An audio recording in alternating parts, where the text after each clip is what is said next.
अचे ही वटि सामान। अदी मुसरत ॾे कोन वियो हुए छा? वठी अचे सां? इबरार खे चयो अथमि त हू सभिनी न्याणियुनि सियाणियुनि खे वठी ईंदो। हा, पर अदी मुसरत त पहिरियों अचे हा न। इजो था सभु मिट माइट पहुचनि, पोइ आराम सां इबरार खे मेहंदी हणी वठिजां त जीअं जल्द हली कुंवार खे वठी अचूं, पोइ सॼी राति वेही पंहिंजे घर में नाच गानो कजां। पर आबिद, अधो गुलाब त कोन कावड़बो न? गुलाब छो कावड़ कंदो? अलाए मतां अधो गुलाब दिलि में करे त ॾींहं कई ॼञ मोटाए हलिया विया। उनखे बि पाण सां गॾु वरितियूं वेंदासीं। मूं गुलाब खे चई छॾियो आहे, तोखे बि चई थो छॾियां त कंहिंखे विसारजां न। इबरार जा पीउ सोन अञा माजिद कोन मोकिलियो अथई। उहो बि इबरार खे चयो हुयुमि त फोन ते माजिद खे यादगिरो ॾियाराईंदो या पाण वञी खणी ईंदो। हरू भरू तूं सोन जे लाइ परेशान न थी। परेशान कीअं न थिया?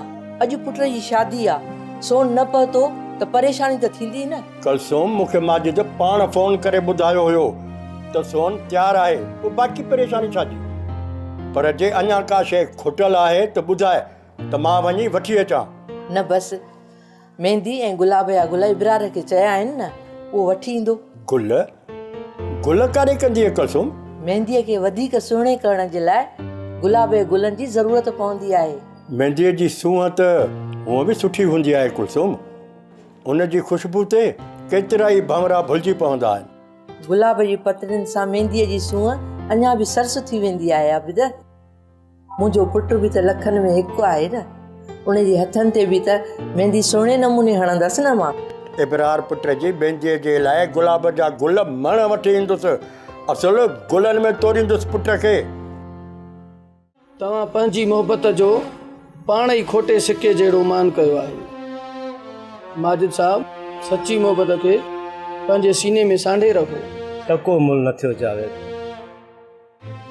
दिल दर्द जी बाज़ार में ज़े मुली विकामी वई। महबूब जी हिकु मुर्क मिले, दिल दर्द जे सैलाब में हीअं कोन ॿुधियो।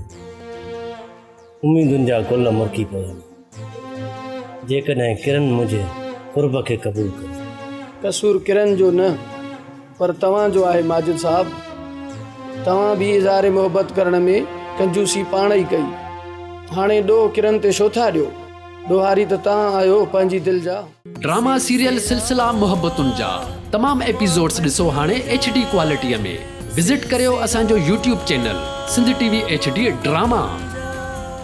सब्सक्राइब कयो असांजो official YouTube channel Sindh TV HD drama ऐं वधीक अपडेट लाइ बेल आइकन खे क्लिक करियो।